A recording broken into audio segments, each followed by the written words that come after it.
নমস্কার, শুরু করছি ৫ কথা টিভি9 বাংলায়। লিমা রয়েছে আপনাদের সঙ্গে। নজর এই মুহূর্তে গুরুত্বপূর্ণ খবর।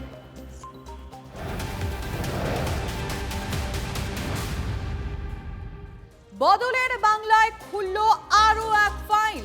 টিভি9 বাংলার খবরের জোর। 14 বছর পর খুলল বরুণ বিশ্বাসের ফাইল। আরো একবার আপনাদের জানাবো, টিভি9 বাংলার খবরের জোর। 14 বছর পর খুলল বরুণ বিশ্বাসের ফাইল। শুটিয়ার নিহত প্রতিবাদী বরুণ বিশ্বাসের বাড়িতে সিআইডির 2 প্রতিনিধি। জানবো কি চলছে আমাদের প্রতিনিধির কাছ থেকে। দীপঙ্কর সরাসরি রয়েছেন। দীপঙ্কর, দেখো, সিআইডির দুই সদস্যের প্রতিনিধি, তারা বরুণ বিশ্বাসের দিদি, দাদা, বাবা প্রত্যেকের সঙ্গে কথা বলছেন। মুখ্যমন্ত্রীর কাছে আবেদন করেছিলেন তার পরিবার। 14 বছর ধরে এই ঘটনা প্রপার তদন্ত হয়নি, কোনো রকম তদন্ত ছাড়াই 2-3 জনকে গ্রেপ্তার করে তাদের মধ্যে একজন জুভেনাইল ছিল। এই সমস্ত সমস্যার গাফিলতি ছিল।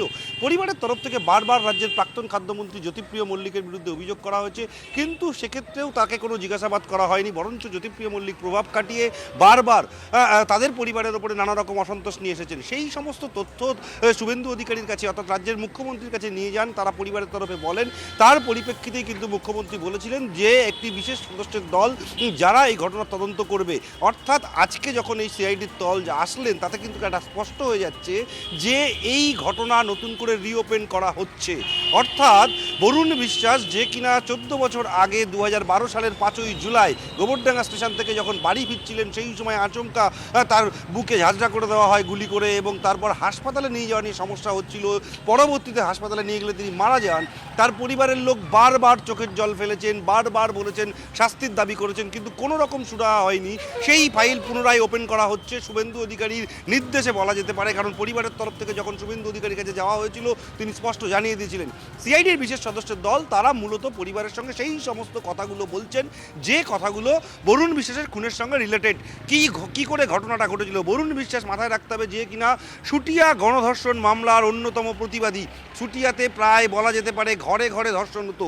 সেই সময় 2002 থেকে 2009 পর্যন্ত এই সময়কাল ধরে বরুণ বিশ্বাস তার প্রতিবাদী মঞ্চ, যেটা শুটিয়া প্রতিবাদী মঞ্চ হিসেবে প্রতিষ্ঠিত ছিল, তারা আন্দোলন করেছিল, এবং তার আন্দোলনের জেরেই কিন্তু শুটিয়া সংলগ্ন পাঁচপোতা এবং বেড়িগোপালপুর, রামেশ্বরপুর, বানেশ্বরপুর এই সমস্ত এলাকার যত ধর্ষিতা মহিলা ছিলেন বা অত্যাচারিত হয়েছিলেন, তারা অভিযোগ জানাতে পেরেছিলেন, এবং বরুণ বিশ্বাসের জন্য সেই সমস্ত অভিযুক্তদের বলা যেতে পারে শাস্তি হয়েছিল।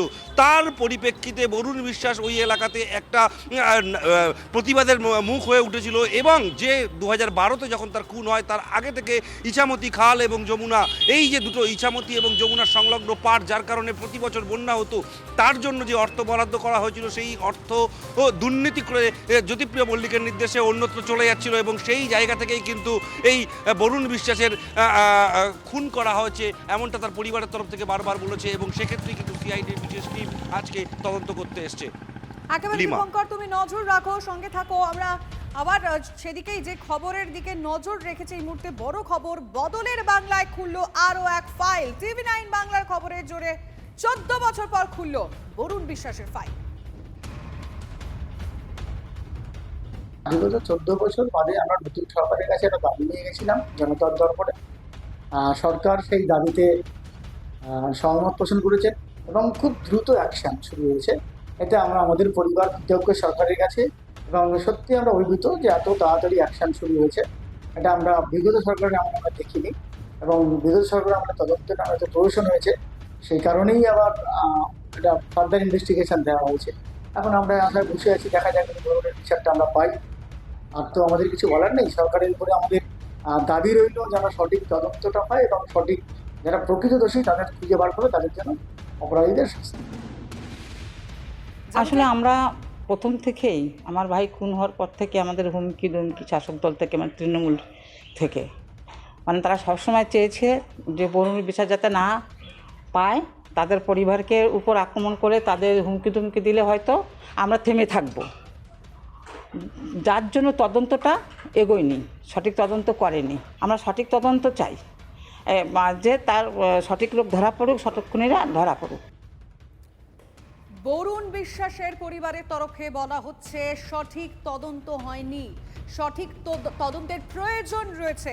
আর একটু আগে আমাদের প্রতিনিধি দীপঙ্কর যেটা জানালেন, শুটিয়ায় নিহত প্রতিবাদী বরুণ বিশ্বাসের বাড়িতে ইতিমধ্যেই সিআইডির 2 প্রতিনিধি গিয়েছেন এবং তাদের সাথে কথা বলছেন। অবশ্যই আবারও নতুন করে এই ফাইল খুললো। আপনাদের মনে করিয়ে দেবো 2012 সেই ঘটনা, 2012-র 5ই জুলাই শুটিয়ার খুন প্রতিবাদী বরুণ বিশ্বাস। যে এলাকায়, যে শুটিয়ায়, যেটা একটু আগে দীপঙ্কর বলছিল, মানে ধর্ষণ যেন একটা মানে রোজের বিষয় হয়ে গিয়েছিল, এত ঘন ঘন সেখান থেকে খবর আসতো। এরকম কেন ঘটতো? সেইখানেই প্রতিবাদী মুখ হয়ে দাঁড়িয়েছিল এই বরুণ বিশ্বাস। তার মৃত্যু, তার খুন নিয়ে অনেক অনেক অনেক কথা আলোচনা, কিন্তু না, তার পরিবারের তরফে বলা হচ্ছে সঠিক তদন্ত হয়নি। আবারও বদলের বাংলায় নতুন করে খুলল বরুণ বিশ্বাসের ফাইল। নজর থাকবে।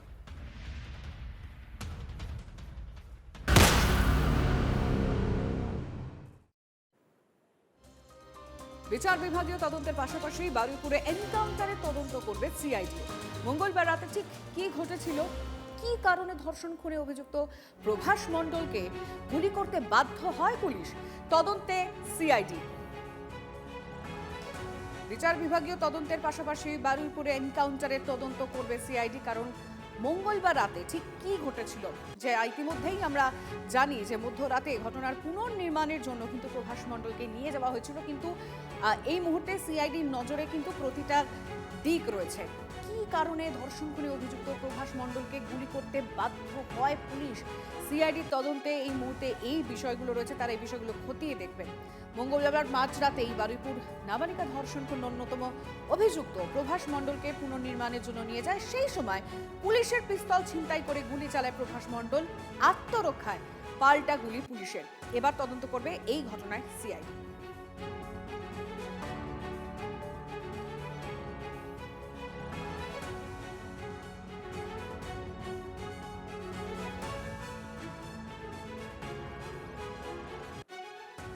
বারুইপুর এনকাউন্টার কাণ্ডে বিচার বিভাগীয় তদন্ত, প্রভাস মণ্ডলকে এনকাউন্টারে সার্ভিস রিভলভার জমা। সূত্রের দাবি, রনি সরকারের রিভলভার ছিনিয়ে নিয়ে পুলিশের ওপর হামলা চালিয়েছিল প্রভাস মণ্ডল। আত্মরক্ষায় পাল্টা গুলি চালান অর্ঘ্য মণ্ডল, আর সেই রিভলভারটিও বারুইপুর এসপি অফিসে জমা হয়েছে। এবার কোন কোন বিষয়গুলো দেখা হবে, এরপর কি ভিডিওগ্রাফি, তাহলে জানবো আমাদের প্রতিনিধির কাছ থেকে। আমাদের সঙ্গে সত্যজিৎ রয়েছেন। সত্যজিৎ, দেখো, যেটা খুবই গুরুত্বপূর্ণ যে সুপ্রিম কোর্টের একটা নির্দেশ ছিল, কোনো এনকাউন্টারের ঘটনা ঘটলে সেখানে ইনকুইস্ট করতে হবে এবং প্রাথমিক পর্যায়ে ম্যাজিস্ট্রেট, জুডিশিয়াল ম্যাজিস্ট্রেট এবং পুলিশি ইনকুইস্ট সম্পন্ন হয়েছে এবং তার ভিত্তিতে এই যে প্রভাস মণ্ডল, তার পরিবারের সামনেই কিন্তু সেই ম্যাজিস্ট্রেটরা এসে তাদের যে প্রাথমিক পর্যায়ের পর্যবেক্ষণ সেগুলি করেছেন, তথ্য সংগ্রহ করেছেন এবং সংগ্রহ করার পরে তাদের সেই তথ্যগুলি নিয়েই ইতিমধ্যেই তারা তাদের যে বিচারাধীন প্রক্রিয়া রয়েছে সেক্ষেত্রে তারা আলিপুর জুডিশিয়াল কোর্টে সেগুলি জমা করেছেন।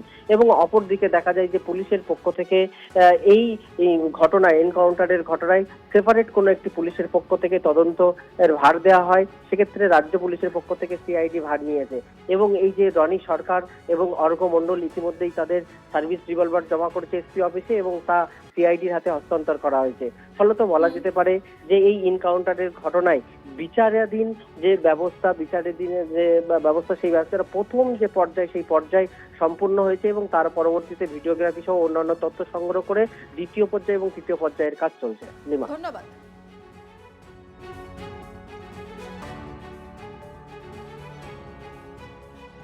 বারুইপুরে গণপিটুনিতে মৃত্যু, বিপদ বাড়ছে শ্রীলেখাদের।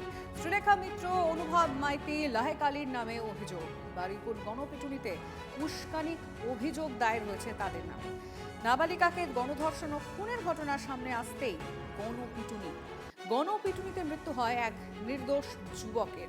আর এবার সেই ঘটনায় খানিকটা বিপদ বাড়লো। বারুইপুরে গণপিটুনিতে মৃত্যু এবং সে কারণে বিপদ বেশ খানিকটা বাড়লো শ্রীলেখাদের। শ্রীলেখা মিত্র, অনুভব মাইতি, লাহেক আলীর নামে অভিযোগ। কেন বিপদ বাড়লো তাদের জানবো আমাদের রিপোর্টার সুমন মহাপাত্রের কাছ থেকে। সুমন, দেখো, শ্রীলেখা মিত্র, লাহেক আলী এবং অনুভব মাইতি এরা প্রত্যেকেই যেদিন বারুইপুর উত্তপ্ত ছিল সেদিন ফেসবুকে বেশ কিছু পোস্ট করেছিলেন এবং সে কারণে কিন্তু এক বিজেপি নেতা তিনি গিয়ে কিন্তু লিখিত অভিযোগ দায়ের করে এসেছেন যে তাদের এই সমাজ মাধ্যমে উস্কানির ফলে কিন্তু সূর্যপুর সংলগ্ন অঞ্চলে হিংসা ছড়িয়েছে, তাই তাদের বিরুদ্ধে যথোপযুক্ত ব্যবস্থা নিতে হবে।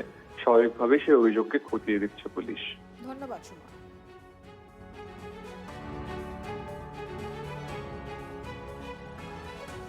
বুদ্ধিজীবীদের এবার সমাজ বিরোধী বলে তো দেগে দিলেন দিলীপ ঘোষ। বুদ্ধিজীবীদের মাথায় ডিম ছুটতে বললেন পঞ্চায়েত মন্ত্রী। অপরাধীদের পিছনে বাম বুদ্ধিজীবীরা চিরদিন দাঁড়িয়েছেন। এরা নিজেদের প্রচার ছাড়া কিচ্ছু চান না। অপরাধ হলেও আন্দোলন, অপরাধীকে সাজা দিলেও আন্দোলন করেন। অপরাধী ও অপরাধীর সাহায্যকারীদের একই ট্রিটমেন্ট দেওয়ার দাবি দিলেন। আমি বলবো এই যে নামগুলো বললেন না বুদ্ধিজীবী নাম, এরা সমাজ বিরোধী। আমার মনে হয় এই যে অপরাধ বেড়েছে সমাজে, অপরাধীদের পেছনে এই কমিউনিস্টরা, এই বুদ্ধিজীবীরা চিরদিন দাঁড়িয়েছে। এরা নিজের খালি ইমেজ, নিজের নাম ছাড়া কিছু চায় না। যখন অপরাধ হয়েছে তার বিরুদ্ধে আন্দোলন, আবার অপরাধীকে সাজা দিলে তার বিরুদ্ধে আন্দোলন।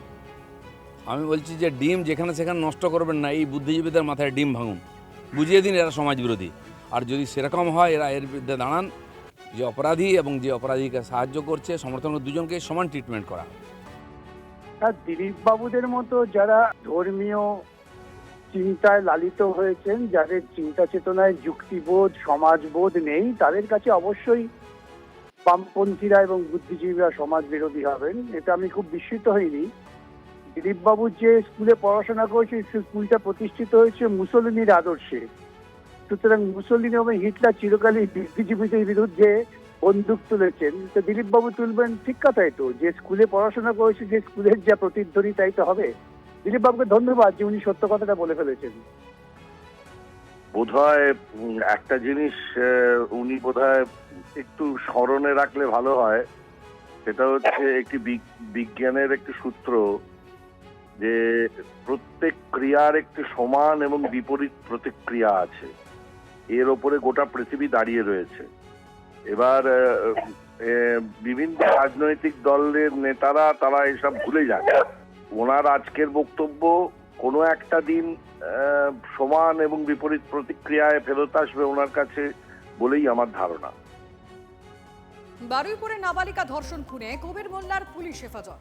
20 জুলাই পর্যন্ত পুলিশ হেফাজতের নির্দেশ দিল আদালত। অভিযুক্ত কবির মোল্লা ও দিবাকর সর্দার দুজনের সঙ্গে যোগ ছিল আনন্দ সর্দার ও প্রভাস মণ্ডলের।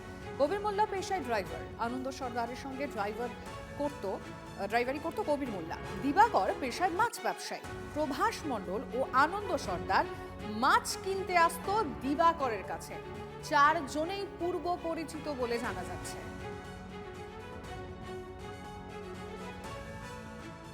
এনকাউন্টার হয়ে গেলে ভয় পাবো তো, আমাদের ছেলে দোষী নয়, বলছি আমাদের ছেলে ও দোষী নয়। সেই হিসাবে যদি দোষী হয় শাস্তি পাবে, যদি না দোষী হয় ছাড়াবা।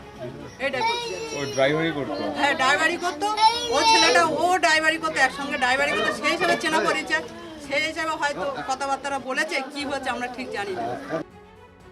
কেননা আমি তো সেই বাচ্চাবেলা থেকে নিয়ে আমি পর্যন্ত বাড়ি থেকে ওর ব্যবহার আমার খুব ভালো। শুধু বাড়ি বলে নয়, এখানে আপনার যেখানে খুশি ওর দামটা জিজ্ঞেস করবে যে এরকম ভাব ছেলেটা গাড়ি ড্রাইভারি করে, কিরম ধরনের ছেলে, ওই কোম্পানি গাড়ি চালায়। পুলিশ ফোন করেছিল, ফোন করলে এবারে আমার ছোট ভাইয়ের কাছে যার কাছে ফোন নাম্বার দিয়েছিল, সেই ফোনটা নিয়ে আমার ছোট ভাইয়ের কাছে করে।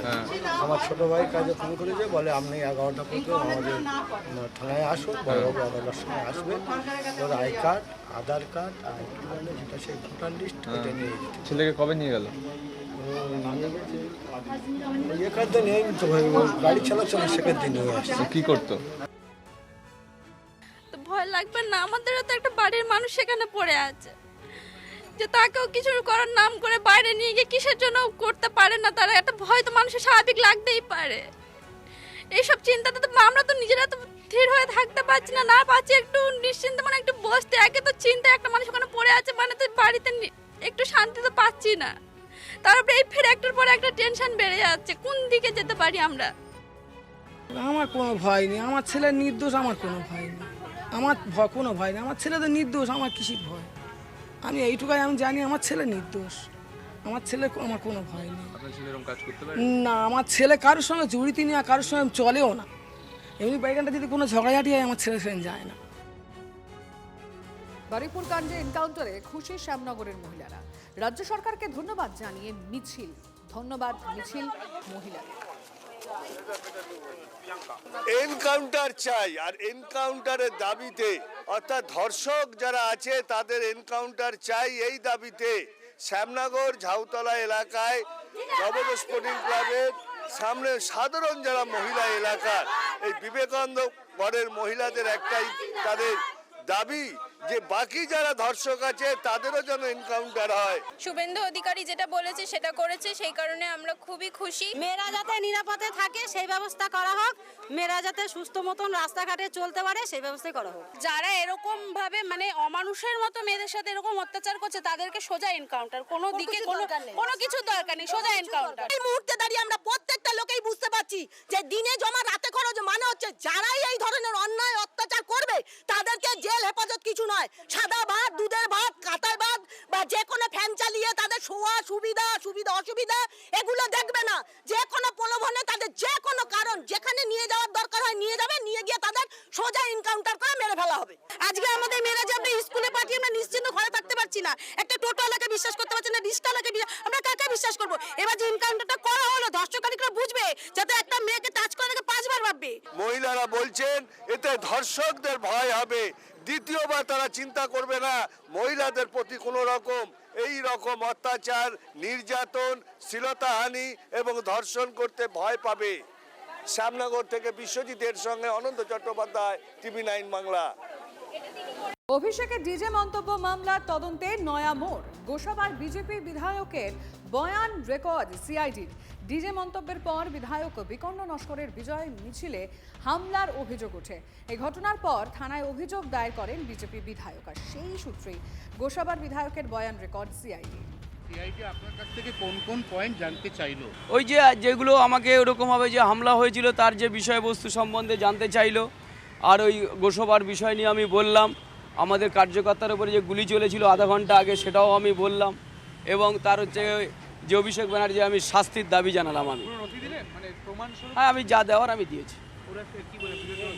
হ্যাঁ, অনেক সমস্ত তদন্ত করে উনি দেখবেন, এবং ব্যাপারটা যাতে অভিষেক ব্যানার্জি এই বিষয়ে সাজা হয়, সেই সঙ্গে সঙ্গে পরেশরাম দাস এবং রাজা গাজী যারা ওখানে দাঁড়িয়ে থেকে আমার উপরে হামলা চালিয়েছে তাদের যাতে সাজা হয় সে বিষয়ে ব্যবস্থা হবে। অভিষেক বন্দ্যোপাধ্যায়ের যে মন্তব্যের বিরুদ্ধে অভিযোগ, শুনবো ঠিক কি বলেছিলেন। 4 তারিখ 12টার পরে কোন জল্লাদের কত ক্ষমতা আর কার দিল্লির বাবা কাকে বাঁচাতে আসে আমি 4 তারিখ দেখব। আর 4 তারিখ মমতা বন্দ্যোপাধ্যায় যতই উদার হোক, আরামবাগের স্টিয়ারিং আমার হাতে থাকবে। ডিজে তো বাজবেই, এমন জোরে বাজবে কান ঝালাফালা করে দেবো। মুর্শিদাবাদে গড়ে তোলা হোক রেলের কোচ ফ্যাক্টরি, সেলের সঙ্গে যৌথভাবে কারখানা করুক রেল, এই নিয়ে উদ্যোগ নিন মুখ্যমন্ত্রী। আগামীকাল শুভেন্দু অধিকারীর মুর্শিদাবাদ সফর, তার আগে মুখ্যমন্ত্রীর কাছে দাবি প্রাক্তন কংগ্রেসের সাংসদ অধীর চৌধুরী। 1 নম্বর দাবি হচ্ছে মুর্শিদাবাদ জেলায় আমি যখন রেলের দপ্তরে ছিলাম, রেল মন্ত্রক, স্টিল অথরিটি অফ ইন্ডিয়ার সঙ্গে কথা বলে আমি অনেকটা এগিয়েছিলাম। স্টিল অথরিটি অফ ইন্ডিয়া এবং রেল অথরিটি অফ ইন্ডিয়া অর্থাৎ সেল প্লাস রেল মিলে এই মুর্শিদাবাদ জেলায় একটা আরামসে কোচ ফ্যাক্টরি করে, কারণ আজ জায়গার অভাব হবে না। ডবল ইঞ্জিন সরকার, এখানকার ইঞ্জিন জায়গা দেবে? দিল্লির ইঞ্জিন স্টিল অথরিটি তাদের হাতে, রেল অথরিটি তাদের হাতে, দুই কর্তৃত্ব একসঙ্গে করে মুর্শিদাবাদে একটা রেল কোচ ফ্যাক্টরি যদি করা যায়, এই জেলার চেহারা, ভূগোল, অর্থনীতি সবকিছু পাল্টে। আমি এই দাবি মুখ্যমন্ত্রীকেও করবো, আমি প্রধানমন্ত্রীকেও বলেছি।